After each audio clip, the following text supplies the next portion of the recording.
So, so there you have it. I mean, you have an end-to-end solution where there's really three major pieces of technology and three independent teams at the company that are all working on their areas of technology. There's the piece of hardware that you see on the table there. There's the operating system and the graphical user interface for that hardware. And then there's the back-end service. Maybe you guys can talk a little bit about what it was like developing all that technology, because that's a big cookie to chew, right? Sometimes we think about that, and you can name large and successful companies which undertook one of those three things independently. We chose to do it all at once.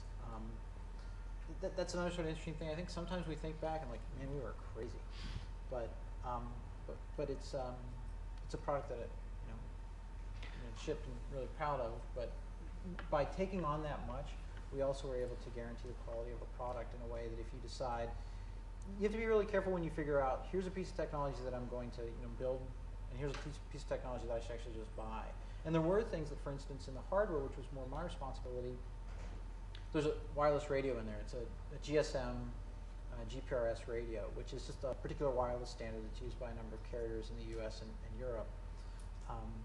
But we didn't want to take on the actual design of the radio itself. So we buy that as a module. You open up one of those things and there's basically a tin can with a circuit board, and that's a radio that somebody else built. And we pay a premium for that, but there was a lot of engineering in there that we didn't have to do. It also allowed us to decide that we might have our eye on one or two different vendors because we weren't sure who was going to have the best solution for that piece of technology. So we were flexible with that choice. There were other things where we decided, okay, that's something we have to do because it's a lot more fundamental to the way things get done. And that's true in other parts of the software as well, too. Yeah, we learned a lot about that at places like Apple and WebTV, Catapult. We have a lot of engineers who came from B. And the philosophy sort of is that if you take a big piece of code from someplace else, a lot of people do this, they'll license something, license a graphics engine, license an operating system. Depending on the team that you have and what their skill set is, it might take you the same amount of time to adapt whatever it is that you've bought as it would take to implement it from scratch yourself and have exactly what you want.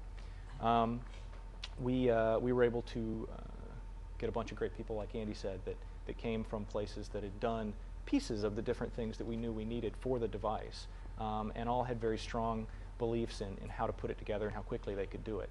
And we were able to leverage that to build an operating system, a graphics toolkit, a communication subsystem, a Java interpreter that's one of the fastest Java interpreters on the planet, sound system, and put all those pieces of software together. Web browser. Yeah, the web browser. It was a Herculean effort. And thinking back on it, I still can't believe we got it to work. But. Yeah. It's kind of a combination of bravado and naivete that gets you to go off and do this kind of a thing.